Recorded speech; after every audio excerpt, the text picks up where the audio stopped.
Hey y'all, Katie here, founder of MOMnation and owner and operator of Team Evo AZ at eXp Realty, your go-to gal for anything real estate in the state of Arizona. I am the sponsor of today's show. I will link my page and information in the show notes so you can quickly and easily get in touch with me should you need anything real estate, any advice, or maybe you're looking to get into the business. I sure hope you enjoy today's show. Thanks for listening. Oh, yep, we are live. Okay. Yay. So awesome. All right. Well, I am super excited about this week. So for those of you who have been watching and listening along, this is episode 4 of season 2 of MOMnation Unscripted, where we come on every week and we just talk about a topic totally unscripted. Absolutely zero plan or intention what we're going to talk about. So I'm really excited. So this week we actually have Cheri, and Cheri is one of the owners of MOMnation. So yeah, that being said, Cheri, tell everybody about yourself. Well, I am the co-founder with Katie, and I've known Katie for 10 years, actually probably 11 now. So we started our relationship 11 years ago when I decided to move from Illinois to Arizona. And it was crazy because when I met her, it was just based on a rental property that I found. And she took me out for the day. I had this 3-month-old baby on my hip. So she carted us around. And after that, once I moved out there, we just started hanging out and we just connected. So fast forward, I was married at the point in time when we met. Fast forward a couple years later, actually a year later, used her to purchase my first house. And then I went through a really crazy bad divorce, and Katie was always there for me. And so we've kind of been through thick or thin over these last 11 years. And so when she invited me to join her in getting this mom's group up and running, at first I was like, mom's group? Like, my kids are too old. I don't do play dates and I don't do moms or drama. But she pitched it to me and she was like, come on, like, let's do it. Let's do it different than what the norm is, you know? And like I said, I had just gone through a really bad divorce. I decided that I was done with men. And so like my whole life was transitioning to something different. So I'm really excited that I was able to take that opportunity with her. And now looking at what MOMnation has become, it's just amazing. So really like connecting with moms and being able to help. I was in an abusive marriage. And so even just being able to help moms in that aspect is, you know, very important to me. So yeah. So what are 3 random things about you like with your interests or your personality or something like that? That people don't normally know, or yeah, let's go off the wall. Or we can just assume that like people here, you know, who are listening, they might not know anything about you. So true. Because I feel like I'm kind of an open book. I cuss a lot. Like, I'm a former sailor, so I feel like it's in my blood. Both my parents were in the Navy as well. I curse a lot. I like wine. I'm addicted to coffee. And yeah, I think 3 some big ones. Yeah. Awesome. So, well, Katie isn't here. So yeah, she's finally on vacation. Right. And she's like being forced to take a real vacation because she doesn't have Wi-Fi. She doesn't have like constant access. So I'm so proud of her for being If you guys there. don't know Katie, if she wasn't on a cruise ship in the middle of nowhere with no internet, she'd still be working. And so I feel like her husband's brilliant. Like, he decides, hey, let's go to these trips that she literally can't if she tried. So she actually has to unplug. So we're really excited for her. She barely gets downtime. So we hope that she's enjoying herself. Yes. So Katie, I hope that it's just been an awesome cruise and that you don't get stuck on the ship with coronavirus and get quarantined for, you know, the next 2 weeks. So That would be a really long vacation. She would go crazy. Yes, she would. Hopefully they would like dock somewhere where she would have Wi-Fi at least, maybe something like that. So anyway. Right. Yeah. So for me this past week, we decided to just take a trip, my kids and I, and so we've come to Utah. And so we're visiting my kids' grandparents. So my husband's, we visited his dad and stepmom the last few days, and literally just like an hour ago, less than an hour ago, we got here to my mother-in-law's. So staying here with my mother-in-law and stepfather-in-law now. So it's been a whole lot of driving. I got to stop in Vegas, and yeah, that's about it. Vegas, yay. Vegas. I love Vegas. Yes.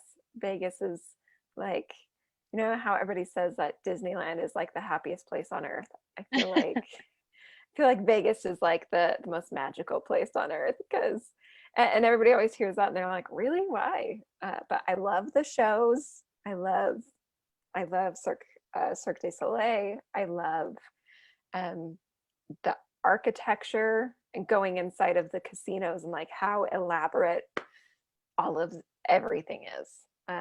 Yeah. Anyway. What's your favorite place on the Strip? I really like all of the shows too. I think one of my favorite places to stop is Serendipity. Have you ever been there? No. Oh my gosh, I'm obsessed with that chick flick, the movie. And so they have a coffee shop, which I am a coffee junkie. And so they have this cute little coffee shop, Serendipity. You have to go. Their coffee is really good, but their brownie is out of this world amazing. I'm going to have to look it up. Yes, Man. we'll have to go next time you're out there. Yeah. Well, I'm going to be back there in April or May or something like that. So perfect. I'll meet you. I'll make it happen. Yes, let's do that. So, okay, awesome. So let's, I guess, just jump into this week's topic, which I want you guys to know, like, we don't plan out what we're going to talk about. So it was literally just like 20 minutes ago, I was like, oh, that would be a good topic for Cheri and I to talk about. And that is unconventional marriage. So, Cheri, do you want to tell them about your marriage? Well, if you don't know me, I am married to a woman. So I have a wife. I guess you can call that unconventional. I definitely thought it was before as well. Like I said, I was married before. I was married to a man. So it was way later in life that I finally came out, which was, being a mom, I think a lot harder than just being out of high school or maybe even in college before you start your family, because I had to tread lightly, not just for me, but for my kids, and how would they react and how would it impact them. So at that point in time, like, it was very unconventional feeling for me. I was still kind of in that, I don't really know, like, is this bad? I felt ashamed a little bit still. So now it just feels nothing's different, like it feels normal. But my spouse is also active duty, and so that kind of brought some things back. I'm a former sailor, like I said. And when I was in the military, it was don't ask, don't tell. And so I was really kind of brainwashed into it's bad, it's bad, it's bad. So then my wife, and she was still she's active duty. When we moved on post, it was really scary for me, even though I know that the rules are changed now.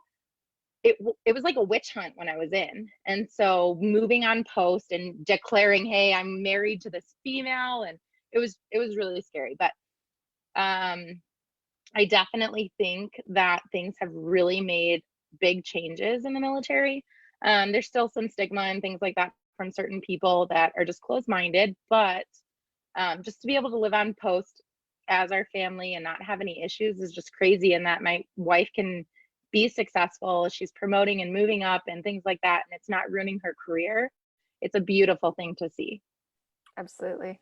Oh man. So I have 100 questions for you. But I guess the first one is like, what was it what's it like being married to a woman versus being married to a man? I mean, granted, being married to any two different people is a thing, but anyway, let's start there. So it's actually kind of funny because when people are like, oh, my spouse put laundry next to the laundry basket on the floor, or oh, my husband didn't do this or did this, like when my friends are telling me stories like that, it's always really funny because I'm like, Vinny does the same thing. So I don't know. Part of me feels like she's kind of like a man in a lot of ways, those types of ways, or the baby's whining and wants whatever. Well, she's like, well, here, you're the mom. Like, no, you're the mom too. So it's the same thing. Like what you guys go through with husbands and dads, I feel like I go through the same thing. The biggest difference is that I have 5 females in my house. Laundry is a nightmare. Like I thought I hated laundry before with 2 kids and a husband. Like laundry is never ending. Everybody gets periods at the same time. So like that I think is probably the harder part, because instead of having like a man that doesn't understand, you have a woman going through it at the same time. You're both crabby, you don't want to deal with each other, or you just have short fuses, whatever, you feel like crap. So that's interesting, but yeah. It's funny that you mentioned all of the memes, because I swear I am the man in every single husband meme where they're talking about like, oh, husbands are the worst because they do blah blah blah. I'm like, oh yep, that's me. My poor husband. I get the man colds. I'm the one that like doesn't put the socks away. Totally. I like, even, oh my gosh, so maybe you've seen this, there's like this series of cartoons, and in this series of cartoons it's talking about the mental load that women have to bear that men just don't understand. And so it's talking about how, like, as a woman, you always have to think about the laundry that needs to be done. You need to be thinking about the plan. You need to be thinking about dinner. You need to be thinking about all of these things. And I just literally was just like reading this whole thing, and I was like, oh my gosh, I am the husband. Like, I don't worry about any of those things. I'll worry about laundry when we're out of it. So anyway. Yeah. It's like that super cute text you posted that your husband sent you, that list. That was so cute. But that's awesome though, that you have, like, that's what I think people get so caught up in label stereotypes and gender specific roles, and that's not a real thing. It's not a thing. It's not a thing at all. Exactly. So for those of you who don't know what she's referring to as far as this list, so before the day that I was leaving to come on this trip to Utah, I woke up to a text from my husband that said, maybe you have your own list, but I was just thinking about you and thought I would just send a list of everything you need to pack. And so he like had everything down to like deodorant on this list for me to make sure that I had everything that we needed for this trip. But I looked at it and I was like, I love Troy because mom brain is so real, and I can't remember what I ate for dinner last night. And especially when like I'm trying to work, handle whatever, and then unpack for, you know what I mean? Like, yes, you're just trying to do a million things at once. And I know you can relate because you help with so much, you're involved in so much. And then to pack everything and remember deodorant, like shit, I buy stuff when I'm out on the road because I forgot it. Right. Well, and it was ironic because I went to like go pack my deodorant and I had just ran out. So, there was that. So, but yeah, like that, it was like the most beautiful, sweetest thing to like wake up to this text that was like, I am thinking about the little details in your life that I know that you won't. And yeah, that's an amazing thing. So, so I guess maybe I'll tell everybody about my marriage. So when I start to tell the story, I want everybody to just like keep an open mind. Don't tune out just because like you start to hear a little bit about my journey, because I won't say anything that's like polarizing or against anybody in this process. So I grew up devout LDS, and at the age of 25, I started to stop believing, but I had already been married for a couple of years at that point. And my husband and I, we had been married in the LDS temple. And so it's a very, very big deal. It's a huge commitment. And when you get married in the temple, you go through this whole process of basically swearing your loyalty and commitment to that faith.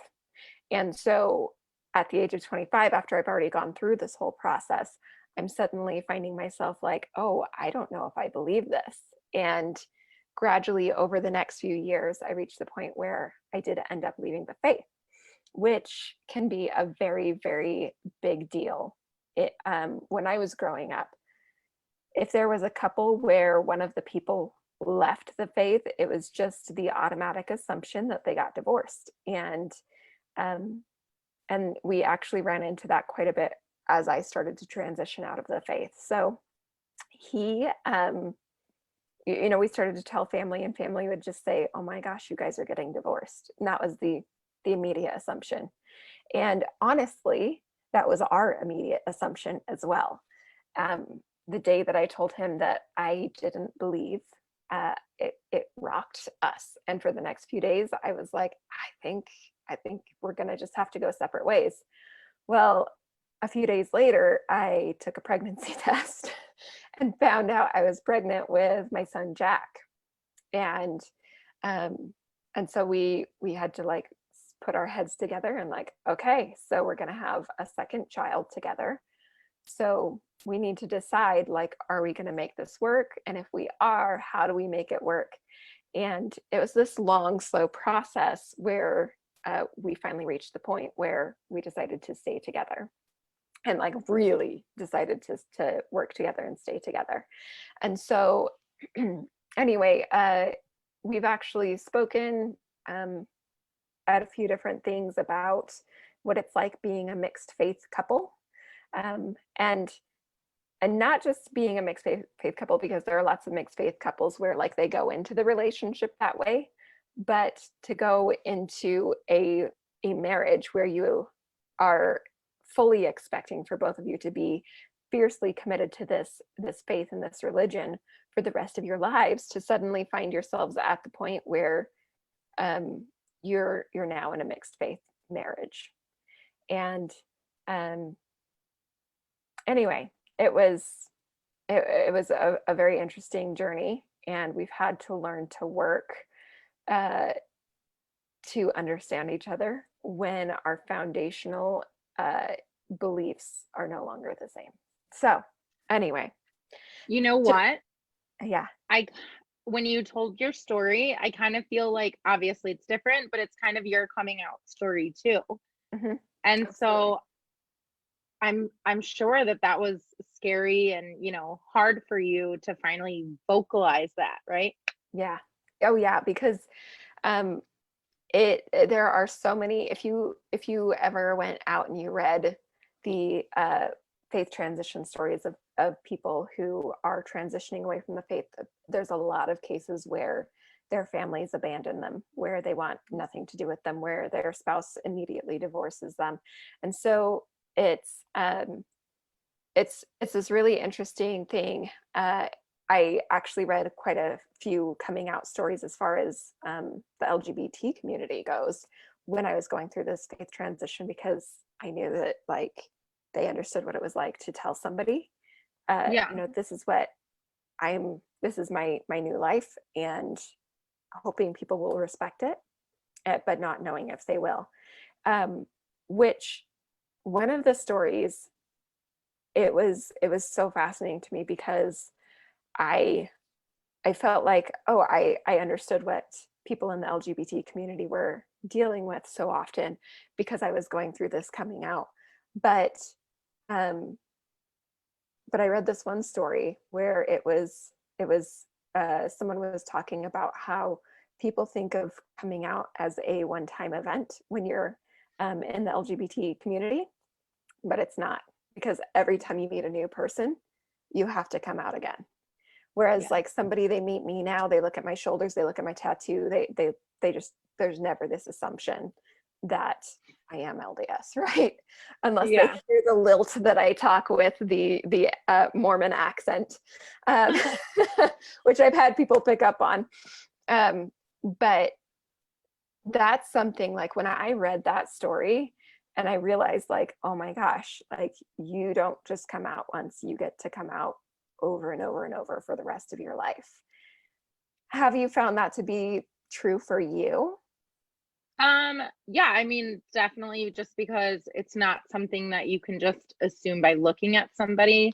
I get people all the time that tell me I don't look gay, and I'm like, well, what is a What does lesbian gay supposed look to look like? like? Right, exactly. So I hear that all the time, and I think that people are just so, they have this misconception, right? They think that like maybe all lesbians look like Vinny, like my wife, more so like masculine or whatever. And that's not true, because obviously, haven't you heard of the term lipstick lesbian? So Yes. I'm just like, well, that doesn't make any sense. But so I hear that all the time. Longest time I had like old friends from high school, from the Navy, especially guys, would message me like, hey, what happened? Like, how did you decide? How did you know? Um, but I mean, my first kiss as a child was a girl. So I mean, it's not something that I didn't know. It's just, again, it was really something that I joined the Navy at 17, and that was a huge impact on my life and how things went after that. Because don't ask, tell, don't ask, don't tell was serious. Like, I wanted to be in the Navy so bad.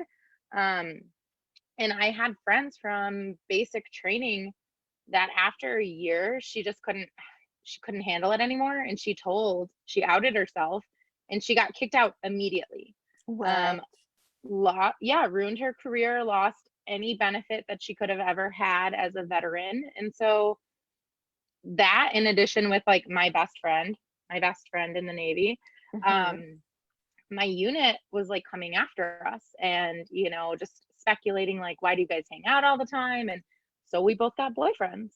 And then we just distanced ourselves and got committed, and to relationships with men. And I mean, you couldn't be who you were. So it's crazy though that I'll still get people. My mom didn't accept it. Um, so I don't have my mother part of my life. It's just, it's hard, and things happen, but I have to be true to myself, and I want to show my kids, like, no matter what, I will love you. Like, I don't care about anything else. And so that kind of fueled my fire to make sure that they grow up to be who they want to be, that they're not hiding it or, pleasing anyone else. Yeah, and you know what? That's interesting that you mentioned that, because like that's been the greatest gift for me as a mother going through this process, is reaching the point where like I don't care who my kids are. I want them to be happy, and I want them to like live authentically as who they really are. And it's not necessarily something that everybody gets to experience the way that we get to experience it in going through this transition in who you were, and who you were, I'm using air quotes for those of you who are listening, to who you are, or more, if we're being honest, in actually finally sharing who you actually have been all along. And so when it comes to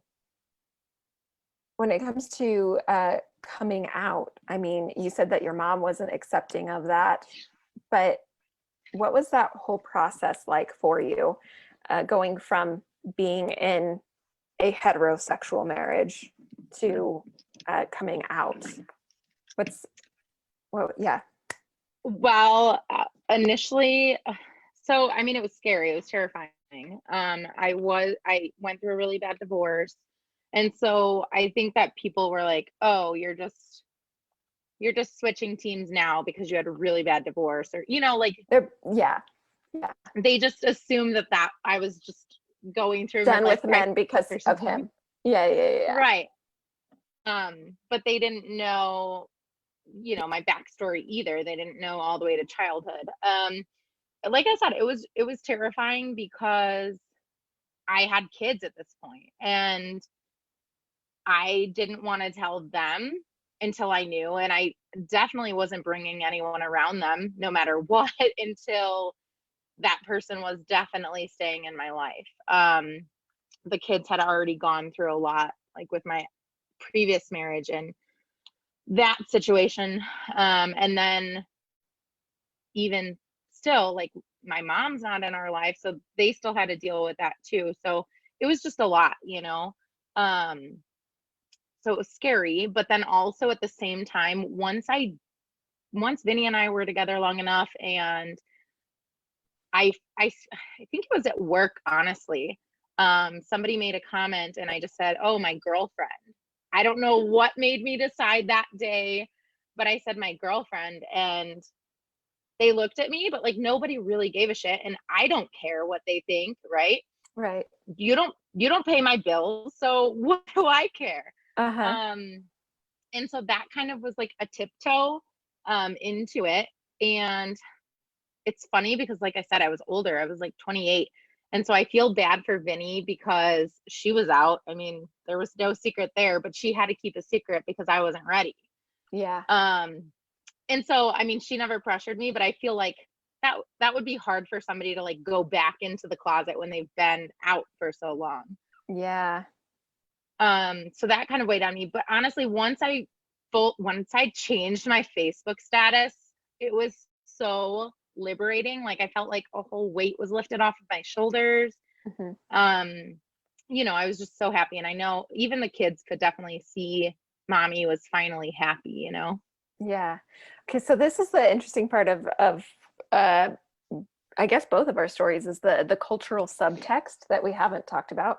Like with your situation, like gay marriage wasn't legal when we were kids. It wasn't, Right. you know, it was not even socially accepted in lots of circles. And so, and it still isn't in some circles today. So what was it like for you growing up as a kid, knowing that you were attracted to girls and knowing that like this isn't legal and that it was seen the way that it was? So I don't know, like I told you my first kiss was a girl, and sleepovers with my friends, like I definitely knew I was attracted to girls, but I didn't think of it as far as marriage, and I didn't think about that. Okay. I did think about getting married someday, but I never had a person attached to it, just like the wedding dress and all of that. Mm-hmm. Um, but I was in a long-term relationship in high school. And so I just pictured myself marrying him. But I don't, it's weird when you think about that. I knew I was attracted to girls, but I had never kind of put that Considered. next step. Yeah. Yeah. Oh, that's fascinating. Do you think that it would be different if you were a kid growing up today where it's the norm? Yeah. 100%. Yes. Or even just knowing that it was a possibility. Like I didn't know anyone that was openly gay until after high school, honestly.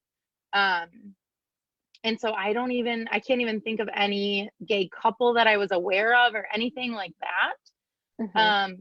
So I think if I was growing up, not to say that it's easy still. I mean, I definitely think there's still stigma. There's still people that are very closed-minded. You know, even talking about like with your relationship and your marriage being the faith aspect. So the military, they do these marriage retreats. And so even though Don't Ask, Don't Tell is gone, when Vinny and I moved on to our last post, the chaplain, they put on these marriage retreats. Even though it's not supposed to be religious, faith-based, it's still run by the chaplain. And so immediately I was asking her questions like, why do you look like a boy? Why do you cut your hair in front of everybody? And then, I don't know, he asked her if she was married and she said yes. And he asked her if it was to a man and she said no. And so he basically alluded to the fact that we can't go on these, which is fine, whatever. But it's crazy that people still think, you know, that you can't be gay and have faith or be a believer of God or whoever you believe in. And it's actually sad, but so when I was going through my divorce, I started going to church heavily every weekend with the girls, and it's kind of what got me through that really low point. And we needed that. The kids loved it. I think music is in my bones, so going to a more non-denominational Christian church that worshiping is big, like that was my jam. And so I really loved that. But then once Vinny and I got married, I actually wanted to get baptized. And so I signed up to do it. They made me go to the class, everything. And then before it actually happened, before the christening, they told me that I couldn't do it, that they couldn't stand up in front of the congregation and baptize me because I was married to a woman. And so at that point, I just shut out the actual church, like the physical church. I just shut it out. I said, like, I don't need that, like that's not the part that I liked anyway. And so it's just interesting. Wow. Yeah. Well, and I guess that's one of the interesting parts, with both of our stories, is that we go through this transition period, and on the other side of it, like you lose so much community, you lose support, you lose people who, you thought loved you. And it's just because they can't accept this really huge piece of you. And so for me, I felt extremely rejected, and I felt like they didn't ever actually love me. They just loved the facade that I had put up for them. And it was just like really, really painful. So finding a partner, or I guess I didn't find a partner, I just happened to have a partner who continued to be supportive of me, and that it was a huge, huge deal. So he, like I was saying, at first we were like, are we going to stay married? Are we not? But the fortunate side of this was, I got pregnant like right after. And so we had to figure it out. But in my pregnancies, I have Hyperemesis Gravidarum, which is excessive nausea and vomiting in pregnancy. I know it's very, very sexy, but so basically with my son, I ended up having a PICC line, which is basically like a tube that runs inside of the vein inside your right arm, and then it's fed through that vein until it's like about an inch from your heart, and then it pumps fluids and medication right onto your heart, so that your heart then moves all of that medication and fluid through your body faster. And so I was extremely, extremely sick, and I couldn't do anything. I couldn't go anywhere. When I went to the grocery store, I would be carrying my IV pole around with me, like rolling it around in the cart. And it was actually such a gift, because I was so sick that I couldn't go to church. I couldn't talk to anybody. I had to like just turn inward and have time alone. And so I had 3 to 4 months where I just didn't talk to anybody about it. And then it gradually started to come forward as time moved forward. But I guess like that's another question is how, when you were married to a man, what was it like for you? I mean, was gay marriage made legal while you were married? No, it wasn't until I think during or right after my divorce. Okay. And so like, did he know that you were gay? He definitely suspected. As my marriage, I was married for 6 years. So as we got deeper into the marriage, the abuse got more and more. And so I wasn't happy anyway. Like it was a very hard marriage. I had wanted to leave for a long time before that. I had had a restraining order before that. But his mom and him, basically threatened and said, hey, we're taking my baby at the time. And his mom had money, and just, like, it was just really hard. So there were things that I would always come back for. And so I think it's interesting, not to get off topic, but I think it's interesting because I probably would have been one of those people that thinks or says, well, why do people stay in abusive relationships? But you honestly have no idea until you're actually in one, because I literally went to the courthouse and got a restraining order against this person that was hurting me. And the judge straight up told me, well, his biological child will not have a restraining order. He'll be able to see her. So as a mother, like, I'm not leaving my baby with a man who's capable of these things. Like, that's just not happening. That and a million other things. But I don't know. It just wasn't a good relationship anyway. And so sorry, I was getting a call. I think towards the end, I did realize that like, it was more than just I hated him and what he was doing. I think he knew that I wasn't happy with that aspect either.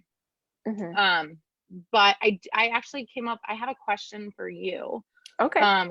About your relationship. So in addition to you coming out and having to fight those battles, you know, I know you said that initially you and Troy thought like the next step was divorce, just because that's kind of sounds like brainwashed, or not to say it in a bad way, but that's just kind of what the expectation was. Yeah. It was the cultural expectation, I would say, is what I would say it was, for sure. So in addition to you having to fight that battle, was Troy also having to like defend and fight that battle to stay with you and explain to people why he was willing to stay and fight for your marriage? Or if he did, he didn't tell me about it, which was very wise. But I know that like, you know, I had people who told me that, you know, you're lucky he's such a good man. You're lucky that he's willing to stay with you. You're lucky he'll put up with this, that sort of thing. And it was really, really difficult to hear. So I have no doubt that he heard it as well. We had religious leaders who would come to us and basically tell him that, well, for lack of a better, they didn't say it in these words, but the gist of what they were saying was, you need to get your wife in line. And that was a big thing. And, you know, these same leaders called me in. This is ironic. I almost was going to be put into a disciplinary council, is what they call it, for supporting gay marriage.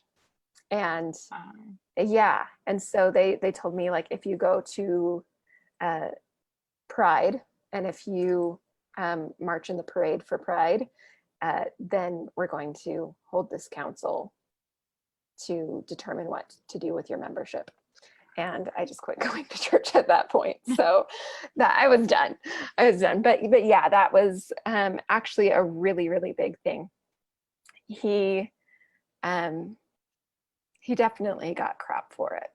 And he definitely like still continues to have people make comments and say things that could tear our marriage apart if we weren't just like, if we hadn't developed this attitude of like, you're in it because you want to be here and I'm in it because I want to be here, and we're choosing to make this work. One of the most powerful things that we did was we attended a leadership retreat called You the Communicator that happens in Scottsdale. And it's a weekend retreat, and it's a little bit, I guess, like boot camp where they tear you down to build you up, that sort of a thing. And in that process, I ended up like having this moment where I decided, like, I have to choose this marriage. I have to decide that, like, this is what I actually want, and then make it happen and continue to work towards it.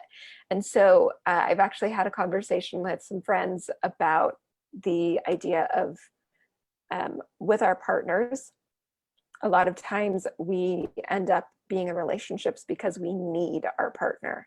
And it's so unhealthy to need your partner. You need to be in a marriage because, yes, You need to be in a marriage because you want your partner. You need to be in a marriage because you choose your partner. You want to be in a marriage because they're the person you want to wake up next to, not that you need to or have to wake up next to. And being in that situation where you're in a marriage where you're choosing, that's what prevents abusive relationships. I mean, did you ever feel like that with your husband, that codependency? Yeah, definitely. Like I wanted to fix and, you know, be there, and yeah, all of the codependent signs, and yeah, it was all there 100%. Yeah. And I didn't know it until I was, you know, out of that. I was too deep in it to realize, like, even now that it's over, I have thought back to when we were dating, and I didn't want to date him, honestly. And I told him that. I told him no in the beginning. But I was a single mom. I was out of the Navy. I was going to school. I was working 2 jobs, and he continued to pursue me. And so eventually I kind of like broke down and was like, oh, well, I got to give him a try. Right. Mm-hmm. And so those red flags were going off, but I was ignoring them. And then even things like, he would just show up to school, and just be there. Like I was coming out for lunch or whatever, or dinner. I went to night school. And so he would be there. And so I made it like, oh, this is cute and this is sweet. How sweet. Mm-hmm. Right. But after our 6 years of marriage and seeing what it developed into, that wasn't actually cute. That was a huge red flag.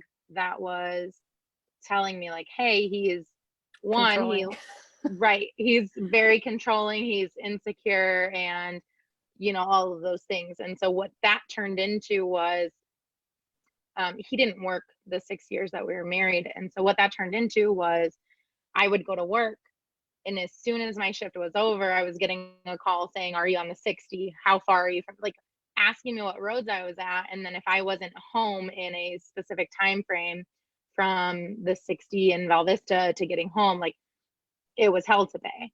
And Mm-hmm. so it's crazy what it turned into. But like I said in the beginning, there were things that were happening that I thought was sweet or cute, or, oh, he must really, really like me because he drove 45 minutes to come show up at school, or, you know, things like that. So what was it like for you to start to learn that, like, these traits that you were seeing, they were actually abusive? What was that transition for you to realize that this isn't okay? Oh man, that's a loaded question. Right? I know, I'm like, we could have a whole episode just on that, but yeah, honestly, because it started where it was just like, it wasn't physical abuse, it was more mental and emotional abuse in the beginning, and then it just continued to progress. But it was standard where, like, he would flip out, and then afterwards, like, super apologetic, I'm so sorry, and then clean the whole house or make crazy dinner, you know, like, just extremes from one side to the other. And then also, like, I mean, there were some events too where he was a big drinker. His biological father is an alcoholic, and I knew that too. But like when we were drinking, all of our friends were there. We were having a great time, and like he would just lose his shit because, and this is towards the end, he definitely knew because one of the girls like made a comment, like not into me, but just a sexual comment. And he lost his shit. And so everybody went home, and this is in front of people. So it got to the point where it was just us behind closed doors, mental and emotional, all the way to physical. And then it was so bad that it was happening in front of people. Wow. And so what was it like for you to, I mean, what was that? And you don't have to like get any more personal than you want to, but what was the moment that you like decided like this can't go on anymore? So like I really, really wanted out, and I kept expressing that. I actually had an angel. I had 2 angels at work, honestly. one of my friends had gone through a really bad divorce before, and she literally walked me through the whole process, like going to get papers. We filled them out together. And then another angel that I worked with, he paid for the divorce for, like, he gave me the money. Yeah, because if I was the only one working, and we had joint accounts, so I couldn't take any money without him knowing. Right. So there was no way I was ever going to be able to file. So he, also a veteran, made me sign up for a USAA bank account, and he transferred the money over, and that's how I paid for my divorce, and I was able to like initiate this whole process. But actually, because I kept pushing the divorce, it actually got worse before it got better. So before, it was always just me for the abuse, and then the very last straw was like, he was using the kids as pawns. It was really, really hard because I'm gone for 10 hours a day, come home, and my oldest was in tears crying. He's telling the kids, my youngest was only 3. And so imagine telling a 3-year-old, like, mommy doesn't love our family, mommy doesn't love me, mommy is breaking up our family. Like, a 3-year-old doesn't understand. And so that was a nightmare. So I knew I needed to get the kids out. Like, it was more so about them than me, right? Mm-hmm. I think if it wasn't for them, I wouldn't have continued to push and push and push. But also, because of that pushing, he got worse with the kids. Even my 3-year-old that is he would throw things across the room with her in the room. Just, scary things to be doing and progressing too. But he actually hurt my oldest daughter, and that was the last straw. So once he hurt my oldest daughter, he kept me locked in the house, took my phone while I was sleeping, before I found out, before I could call anybody.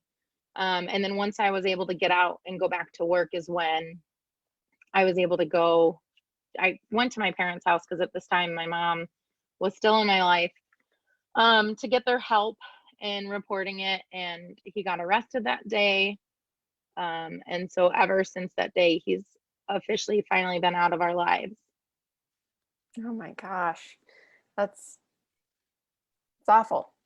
And one of the things that's like the most awful about that is knowing that there are women like in MOMnation in our community who they're going through that, and they don't know the signs. They don't know that what they're going through isn't normal, or they don't know how to get out of it, or 100 million things. And so like that how would you suggest for those women who they need those angels to help them to get out? How do they get the help? So I blamed myself for a long time. I definitely think that's a thing. Like, I was ashamed to tell anybody. And honestly, this is the first time that I'm really sharing my story in any kind of capacity like this. But like I said, one-on-one is great. I've had a lot of people come to me because they know maybe just that I've been in a domestic violence relationship or survivor. But being able to kind of open up and come on here, I don't want to say makes it worthwhile, but makes what I had to go through, what my kids had to go through, at least it brings value to that and to what I can offer. Everybody has a different experience, I'm sure. And so just know that there are people out there that will help you and that will be there and support you no matter what. They won't judge you, because that one of those angels that I had in my job that helped me fill out all the paperwork, the first restraining order that I filed, that I told you I went back on, Mm-hmm. she was there then. And I don't know what I would be doing right now if she wasn't still there for me, even when I went back. She didn't ask questions. I didn't tell her why behind why I got rid of the restraining order and went back to the marriage. And she was still there for me 100%. And that was probably a year and a half or something before we finally got out. But if she would have just said, you know what, I tried to help you and you didn't listen, or you're a lost cause, like, I don't know where I would be today. So to her, for sticking by me. Don't give up on the person. It may not be the right time, even though it's a terrible situation. Just be there and be a support to them. And if you need resources, that's what MOMnation is all about. And, you and Katie shared our new vision and what we are for moms. And so just please know that we do have resources we can provide you. You can message us at any point on the back end. Your information wouldn't be shared or anything like that. So, if you do need help, please let us know, and we will be there for you in any capacity that you allow us to, and help you with whatever you might need. I love that. And yeah, that's one of the just most beautiful things about MOMnation is that vision that it's moving towards, especially knowing how many women I know just right now who are in bad marriages and bad situations, or are in the process of getting out of them, or those sorts of things. Like this is very real. We like to pretend on social media like it's not happening, like this isn't the situation, but the reality is that, like, in my situation, if I hadn't been pregnant, I might have needed something like MOMnation, the MOMune, Yeah. being able to have a place to transition. It's so huge. And a lot of times it's not like a mom did something wrong, or she's bad, or she has anything to be ashamed of, but she's like so ashamed because of the situation that she's been going through. And it's just, it's heartbreaking to think about, like, this is so many women's lives and realities, and they need angels. They need that support system to be able to get out. So what would you say in transitioning from an unhealthy marriage to a marriage where you are wildly happy? What would you say is the biggest difference between, like, how you interact with your spouse? So I definitely think that it was hard for me. Like, so Vinny is in the military, right? And she deploys a lot. And so I kind of liked that I was a single mom for so long, because when she deploys, I used to hate, as a single mom, I really used to hate when spouses would say, oh, I'm a single mom, when their spouse is deployed, because at least you have that other person's income, you have that other person's support. So I really used to hate that. But when she's gone, I mean, you have to handle everything solo, right? So I feel like it was a good training for me for when she's gone. But I don't resent, I don't hate or have that, like, negative feeling. And so it's really interesting to have somebody that's a true partner. We both she works so hard for our family to make sure that we have everything that we need and want. But she works her tail off. When we were dating, she was just not interested in promoting and moving up. And so it's crazy to see how she's changed too. In a healthy environment, the kids are so happy. Even though we have a lot going on, we definitely support each other. And I wanted to take on this new business, and she was like, do it. Like, you're crazy, you're in grad school, you have 3 kids, and whatever, do it. And so just having that unconditional love and that undying support, that no matter what, she has my back, I have her back. And so of course it's a marriage, like, there's fights, there's things like that, but at the end of the day, I know that no matter what, if I'm mad at her, like, if she needs something, I'm there. Same thing. She's never let me down, and she's never made me feel those red flags. And I tell you, I promise you, the best thing with going through that divorce and being at my absolute bottom, losing my mom. So I had no one, like those 2 angels at work, they're all I had for a little while. I had a lot of friends, because I didn't share what I was going through, that once it started happening, he told his narrative and whatever he wanted to. I had a lot of people that believed him for what it was. They didn't ask me anything. I was getting hate voicemails from people that were my friends that became his friends through our marriage. so it was dark days. You know, I was missing work to go to court for 2 years for our divorce, as well as the state criminal case, again, because he abused my daughter. And so it was a nightmare. But there is light at the end of the tunnel. After that, I was super heightened aware of things that didn't make me feel good. So even friendships, you know, I had started becoming friends with this person who just, it didn't feel right. There were red flags. And so I just was like, nope. And so I really like that because I learned to listen to myself and pay attention to those things. I love that. So if you had just like one piece of advice for moms, if they could just like do one thing that would make all the difference for them in their marriages, whether their marriages are conventional or unconventional, or whether they have transitioned out of a marriage and they're considering like, do I ever want to date again? Whatever that looks like. What would you want those moms to know? Spend some time learning to love yourself, and through that process, make sure you develop standards that you stick to. Even if it's what you don't want. Like sometimes it's easier to identify, I don't want this. Like I don't want somebody who's controlling. I don't want somebody who's manipulative, whatever the case might be, but make your list and stick to your guns. You know, and just remember that you can be happy and you deserve to be happy.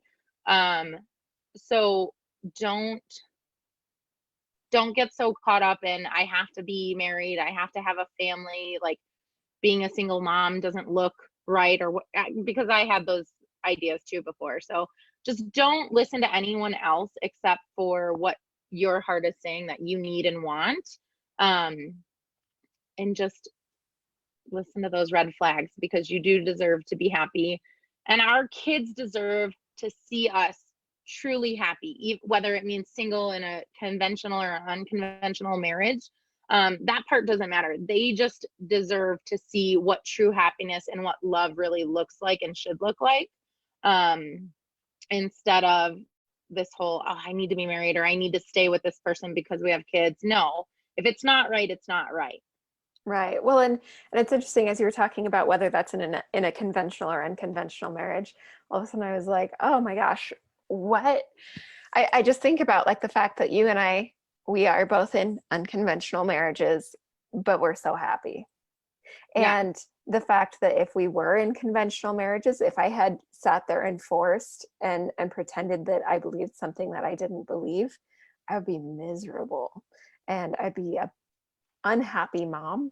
I would be an unhappy wife. Like there's nothing about that life that would be good for anybody involved. And yeah, just being willing to love and trust yourself is huge. And I really also loved what you just said about identifying what you don't want. You know, that's actually when I teach people how to get what they want, that's where we start. You have to identify what's going on that you don't want, that you're dissatisfied with, that you won't continue to tolerate anymore, and then you can flip that into, okay, what do I want instead? So yeah, that's so good. Sometimes it's easier to approach it that way. Yes. Oh, that's so good. Well, any last thoughts before we wrap up? No, I did earlier on. I wanted to say that I think it's crazy that we're in 2020 and we still have to defend who we love and defend what we believe in, whether that's, you know, gay marriage or interfaith relationships, whatever it might be. But it's crazy to me that we have to defend and fight for that. So yeah, it's good for thought. And it is interesting. I like that thought. The other thing is that like if you go back and you read, you know, anything, whether it's like scriptural or just like literature, like clear back in 1,000 years ago, that's what they were concerned about then too, is like defending what they believed and defending who they loved. And it's like that's the great human what's the word that I'm looking for? Like that's the great human experience is figuring out what you believe, figuring out who you love, and devoting your life to defending that. So it is interesting to have to like socially defend that, but yeah, that's such an interesting thought. I'm going to be thinking about that for days now. So anyway, okay, so yeah, if people have questions, or if they're struggling with the things that you've struggled with, they can reach out to you. Yes, Yeah, of course. okay. So I'll make sure that Cheri is tagged on our post in MOMnation AZ. Otherwise, you can just look up Cheri in any of the MOMnation groups, and she's in all of them, you know, posting all the time. So anyway, all right. Well, thank you, and I will. Katie will be back next week. So Yes, okay, our fearless leader. Yes. Well, thank you so much, Beth. This was really fun. I was very scared to start because we didn't have anything scripted or planned, and I was like, oh my God, what is she going to ask me? But I know. I'm like, I kept being like, oh my gosh, maybe I shouldn't ask her this, but I'm like, no, Cheri's an open book. I'm just gonna ask what I want to ask. So anyway, I was like, I'm not witty. I don't know what to. I'm not Katie. I was so scared, but I think it went well. We just needed real. That's all we needed. So you were able to deliver. So anyway, okay, thank you so much. And Thank we'll see you. everybody next week. Bye.